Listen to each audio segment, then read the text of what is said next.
here, this first one, we're gonna have two roles.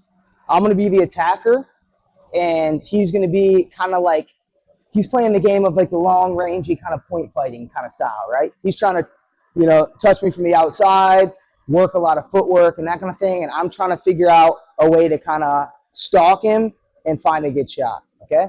So I'm going to be kind of pressuring, and he's going to be kind of working footwork. So yeah, he's out. Anytime I get too close, he's gone. Yep, anytime I get too close, he's kind of gone. So that's kind of the scenario, right? We're trying to either find him cornered, or we're trying to meet him as he explodes around, okay? Because when I get to a certain place that he feels uncomfortable, he's going to use his footwork and get out of there. Yep. And most of the time, you know, he might go that way. A lot of times he's going to go away from my power hand, but that doesn't matter. Like sometimes he will go that way just to trick me. So what we're going to be doing is we start working forward, going. When he starts to move, we try to find him right as he tries to skate away, okay? So it's an active drill where both participants need to be working. I'm plotting, and then I try to find him on the outside, okay? Now, it depends on what happens. For that situation, he started to move.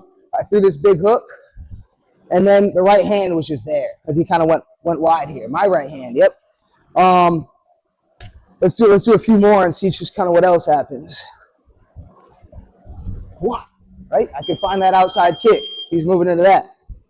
I start working here. Found the body. I'm just plotting. I'm plotting until he decides to move. I'm plotting. I'm plotting. Maybe find that outside leg kick. I'm plotting. I'm plotting. Does that make sense? Everyone kind of got the roles. Other than that, the world is your oyster. Okay? So you're just finding the right timing, because what we don't want to do is get so aggressive where we're just running at this guy and he's going to slip off and find a big shot. So I want to make sure that I'm staying safe here and I'm springing into action at the right time. Does that make sense? Any questions? Let's try it out. 1, 2, 3. Okay, so the biggest thing that we want to look out for here is if this guy is a counter puncher, he might be trying to draw us into that, right? He might be trying to get us to leap in and then plant and then rip. So something to really think about when you are pursuing, you've got to make sure that he's really trying to get out, okay? Because if I go too early, like let's say we're right here and he's really not using his footwork and I leap into something, he could set his feet, block, and counter, right? I could leap in, blocks, and then, usually throws that right hand. So I'm here, bang, bang, right down the line. But if his feet are moving and he's moving out, he's got to set his feet before he can throw anything like significant, right? So as I'm going in, I want to make sure that his feet are moving as I go here. That's the opportunity, right? Be a little more exaggerated here. I'm stalking. He's getting ready to move. Yep. Yeah, get out of there. Yep, get out. That would be a good opportunity. See, because he was just shuffling. And if I can find my footwork and find good shots, I can land something really meaningful. Not to mention, his base isn't there, so a lot of times you can get him like kind of rocked.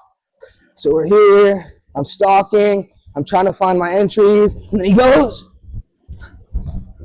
Like as he's moving is the best opportunity for that. Not only that, is as he's moving, it's hard to be constantly aware of good hand placement. A lot of times guys shake out when they move away or get their hands to drop a little bit so you can find good shots. So one more time, I want to make sure that his feet are moving before I go.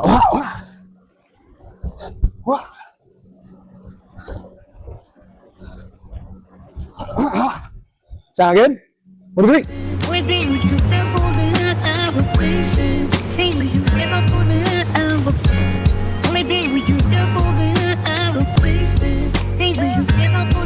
What's up, everybody? Does your wrestling defense suck? We're here to change that, okay?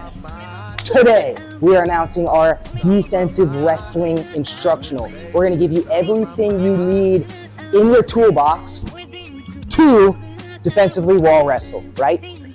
MMA's changed.